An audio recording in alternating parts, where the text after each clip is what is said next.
If you're not too confident with a short ball, this is a really nice drill. Get someone 2 or 3 meters away from you and get him to throw underarm straight at your head. And then it's up to you to get your head out of the line. Either on the left hand side, a nice bull shot in front of square, or you get rock back to the offside and play a hook shot down to fine leg. I used to do this drill a lot with Ray Jennings and Mark Boucher back in the day, and it helped me a lot.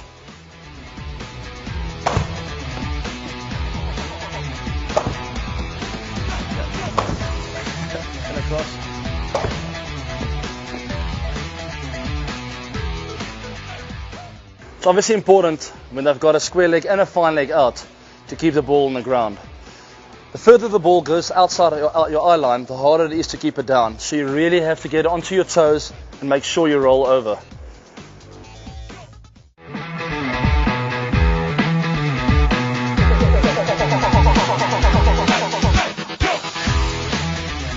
I'm covering this shot through mid-wicket, or the leg glance. Like most shots in cricket, you don't have to overheat this one. It's all about timing.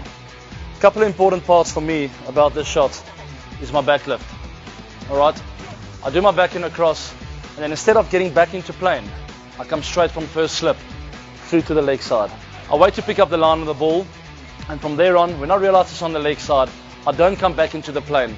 I leave my bat out at first slip to open up space in order for me to hit it to the leg side. I get the left leg out of the way, or I pull it back slightly the minute I pick up the line of the ball. When I realize it's on the leg side, I pull it out of the way in order for me to create space for my arms to come through on the leg side. If I get too big a stride in, I'll cramp myself and I'll probably get it out to LBW if that line is on leg stump, because then there's no room for your arms to come through and to time that leg lance through the leg side. When I pull my foot back in order for me to create some space for my arms, it's very important not to lose my balance. Most players around the world lose their balance to the offside and therefore lose a lot of power and timing down to the leg side. You'll find a lot of balls go down to fine leg and not through mid-wicket where it should be penetrating. If you get your leg back, make sure your balance still goes towards that pitch map that I spoke about in the previous episode, and you get it to drive through on the leg side. And what goes hand in hand with that when you pull your leg back is not to come across with your right leg. A lot of players around the world will hit the leg side shot and open themselves up by moving the right leg forward. You've got to keep that right leg intact in order for you to create a lot of power through the leg side and not to lose your balance. A lot of guys do that. Got it.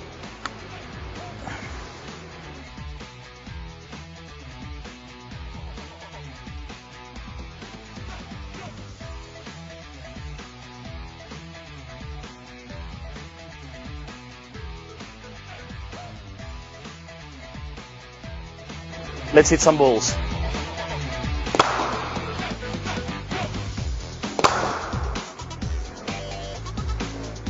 Notice when I play this shot, I still stay in my box. In order for me to get a lot of power on the ball, you've got to play it nice and late. Never leave your box. Leading edges will come into play and you'll start missing the ball also onto your pads.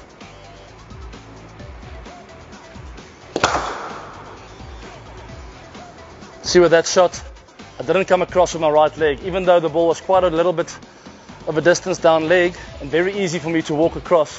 I still kept my shape and made sure that everything was lined up where I wanted to hit the ball.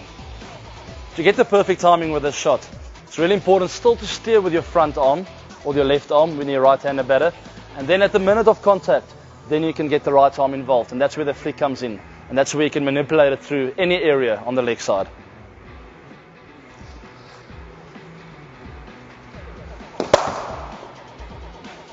That was a good example of the right wrist doing a lot of work. Because the pitch of the ball was a little bit shorter, I couldn't go for too long with my left arm, otherwise I would have left the box.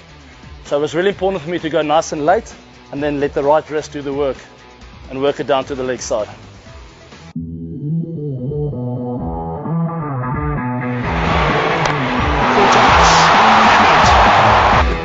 That's a fine shot.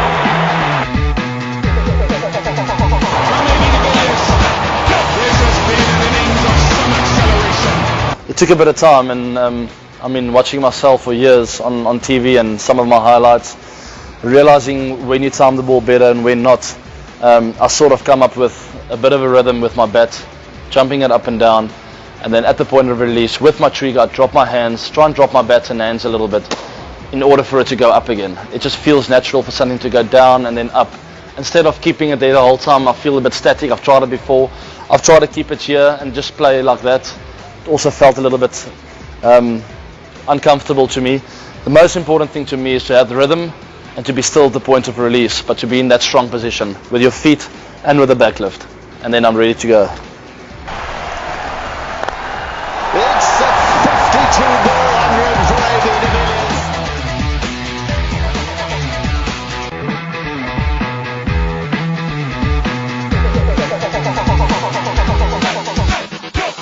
So I'll take my stance, which is normally about shoulder width apart. This has come for many years. I mean, this is what feels comfortable to me. It's changed though. It's changed slightly over the years. A little bit bigger, a little bit wider, a little bit lower. Lots of things have changed. My left foot's been open before, it's been closed before.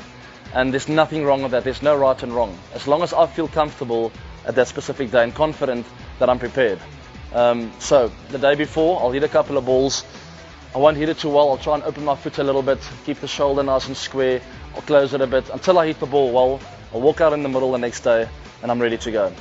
It might still not feel comfortable and I'll tweak again, and it's okay to tweak in the middle of the game. There's no right way. You don't have to stay the same throughout the game. You can change as long as you have made the decision and you don't have any doubt in your mind. That's the most important thing to me. So once I'm comfortable with my stance the day before the game, you tend to get different wickets wherever you go across the world. I'm talking about subcontinent wickets, wickets in Australia, wickets in South Africa. I like to go to the subcontinent with a much lower stance. I feel because the ball's so slow and it gets a little bit of slow tennis bally bounce, you have to drive low through the ball.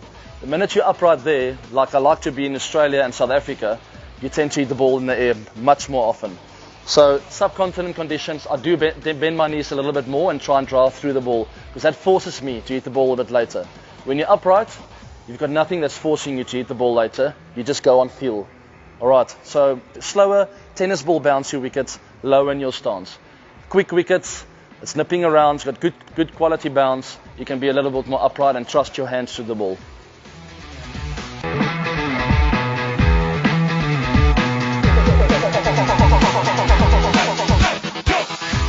It's important to play everything under your eyes, not to let it go out of the box. I always talk about a little box that's around me. I don't want any part of my bat, feet, head, nothing to leave this box. Everything must happen in this box because that's where I have all my power, right here in this box. Everything to be played right here.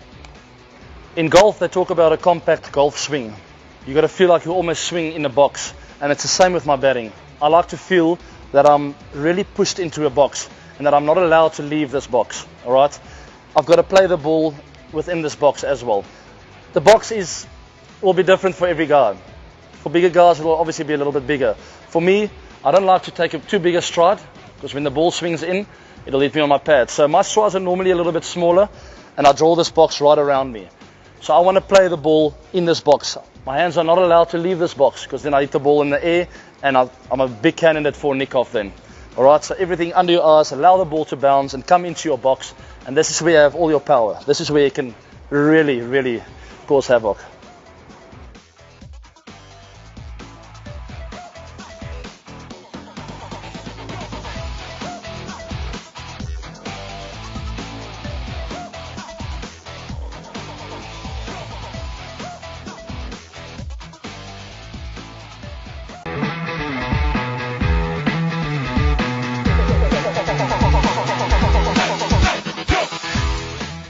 The basics of a defensive block, a late defensive block, very similar to that of a cover drive. Obviously cover drive, you're looking to score some runs, you're looking to get 2, 3 or 4, but the basics stay the same. Alright, I spoke about the box earlier. You still got to stay in that box. You still got to have that nice high elbow. You still got to hit the ball late. The only difference is you're leaning into it a bit more, with more body weight, looking to score some runs. If you play it early, you're a big candidate of nicking it off and you might hit it in the air. Playing the cover drive, a lot of people will say it's a textbook shot, but to me it still comes with a lot of instinct. It's all about picking up that length as early as possible. Alright, the difference between a defensive block and a cover drive is so small. I mean, it's a matter of inches and you've got a cover drive. a couple of inches shorter than that, and you've got to play the late offensive block. So the positions are very similar. You've just got to pick up that length as early as possible. Notice how I lead with my head. Alright, it's very important not to hang back with your head, because then you will leave the box with your hands. Your head and your hands have got to go together in order for you to stay in your box, and in order for you to play that ball nice and late. If you face the first ball of an innings and it's in half volley, you've got to trust your instinct and play your cover drive or your straight drive. But to me, more often than not, 9 out of 10 times, you have to earn the right to play your cover drive. What I mean by earning the right is really assessing the conditions, understanding the flow of the game, and reading what the bowlers are trying to do. You can't just come in when a bowler's in top form and just think that you're going to get cover drives all along. You've got to earn the right. You've got to play the defensive stroke and play it nice and late. Stay in your box. And when that moment comes around, when you get that sniff, the cover drive will be all yours.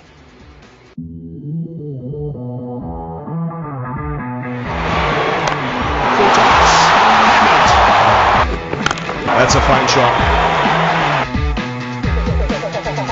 From AB Devilliers, this has been an innings of some acceleration. This is cricket yard. The grip's an important part of the game. This is how I do it. Alright, so to get pretty technical, which I don't like to do normally, but it's important to get technical with the grip, because if your grip's not right, you're gonna have to be an exceptional player to succeed. So if you make a little V with your hand, with your thumb and your index finger, and you run it down the left side of this bat, you come up to more or less this angle here on the grip.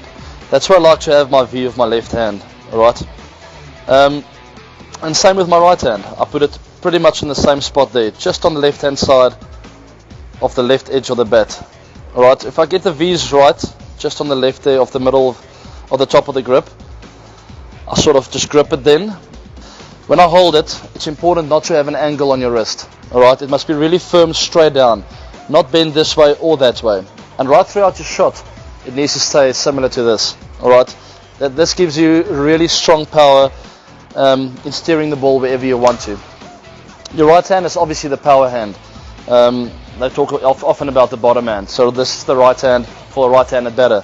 Also, I like to have the view in a similar kind of line, but with this hand, you only hold with the 2 fingers. Alright, so don't worry if you can't get all the fingers on. More often than not, you'll only have 2 fingers on the bat. Make sure it's nice and tight on there, and every now and then your fingers will get on, but it will happen naturally. Don't think about it. These 2 fingers are the most important. Get it on that line, on the same line as your left hand, and then once you feel comfortable, you're ready to go. I can think of some of my friends, a guy like Graham Smith, who was an incredible cricket player, but his grip was very strong on his left hand, which meant that he had a bit of a bent on his wrist and a very closed face. He still made it work because he's a very talented human being, but it sort of limited him in some of the shots, especially through the offside. He found it really difficult to open up his bat. Whereas if you have this strong grip running down the left hand side of the bat, you are open to play the ball wherever you want to. You can hit it through point, you can work it to the leg side, you can pretty much play it 360 degrees around the field.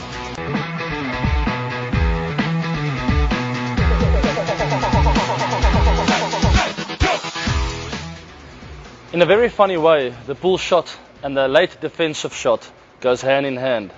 If you play both of them really well, the bowler's under big pressure, especially the pull shot. I use the pull shot to put pressure on the bowler. Once I master that shot and I've got a good late defensive stroke, the bowler has got a long day ahead of him. Technically with the pull shot, to start off with, the stance. So I do my normal back and across trigger. Now very important for me, and mentally for the bowler, against the bowler as well, is your next movement to be going forward. So I like to do the back and across, be really still. When I see it short, I do a little press with my front foot in order for me to really get my momentum moving forward. And from there on, I rock back with my back foot, going across a little bit, and to get into good position to play the pull shot. Notice how I use my back foot to really stabilize myself and to get into a strong position. When you're not into a good position, you will tend to commit yourself to the shot and you won't be able to pull out when there's a bit of bounce. When I'm in a solid position with my feet, there's always time to pull out of the shot when there's a little bit of bounce and when it's getting too steep on you. To really free up my arms, it's important for the ball not to be in line with my head. Just outside, so I can free up my arms on the offside, or just outside the leg side, so I can play a hook shot down to fine leg. But never in my throat, head area, because that'll cramp you and it'll all go straight up. Ideally, for the pull shot, the ball should be just outside your eye line. Never get a short ball to be coming straight at your head, because that'll mean you'll be taking your eyes off the ball. Really important with the pull shot, when you get into a good position, for the right arm to extend. Never keep this right arm bent through the shot. The right arm's got to extend, almost like a forearm tennis shot, if you know what I mean. And also, when you speak about a forearm tennis shot, you know that you do a bit of topspin, you've got to have the same kind of action with a pull shot. So, extend your arm, let the wrist roll through the ball. It's really important to rock forward first, in order for you to get into a good solid position with your front foot. From there on, the pull shot's very instinctive. You get a bit of stability on your back foot and you let your arms just flow through the ball. Remember, right arm has got to extend a bit. I extend my right arm as much as possible in order for me to get the ball nice and in front of square. It's obviously important when they've got a square leg and a fine leg out to keep the ball on the ground. The further the ball goes outside your eye line, the harder it is to keep it down. So you really have to get onto your toes and make sure you roll over. To me, playing the short ball or the pull shot is an instinctive shot. So there's already a lot of power involved. There's no need to overhit it. I always just try and time it and make sure I place it in good areas. And when the time is right and you're in a good position, you can always go for the big one.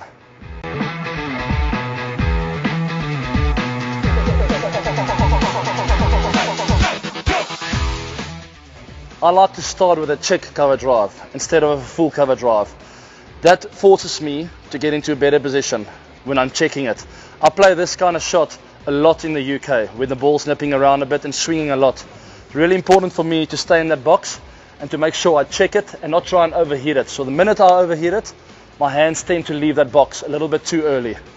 You can use that only when you're really in, when you're on 100 or 50 plus and you're feeling confident and you're ready to take the game away from the opposition. Then you can start searching and hitting through the line of the ball. That is a good example of a check drive. I didn't allow my hands just to free up, so I didn't open up too much and bring the slips into play. I really got my head and my hands there at the same time, checking the ball and not trying to overhit it.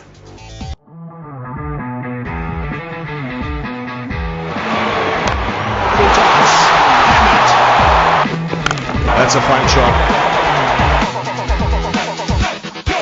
From AB Devilliers, this has been an innings of some acceleration. This is cricket yard. The wicket's gone down, I'm at the crease and I'm ready to go. Let me show you what I do. Pretty nervous, but it's important not to show weakness. I'm well prepared. I know that my body language is important. I know to watch the ball is important and I know exactly what to do. But I'm still nervous and I can feel it. But it's important not to show them, the opposition, the bowler, the wicketkeeper, the captain. They're not allowed to see any sort of weakness. So every movement I make, even if it's just taking my guard, it's got to be confident, strong body language. I make my mark and I'm ready to bat. I make eye contact with my opposition because today I'm going to dominate. Before I face my first ball, the nerves are always running high. Some guys might come and chirp me, try and get me off my game. But it's important for me to take it as a compliment because I know that they know if they don't get me out, I'm going to win the game. So remember, AB, self-confidence, good body language, watch the ball and dominate this cricket game.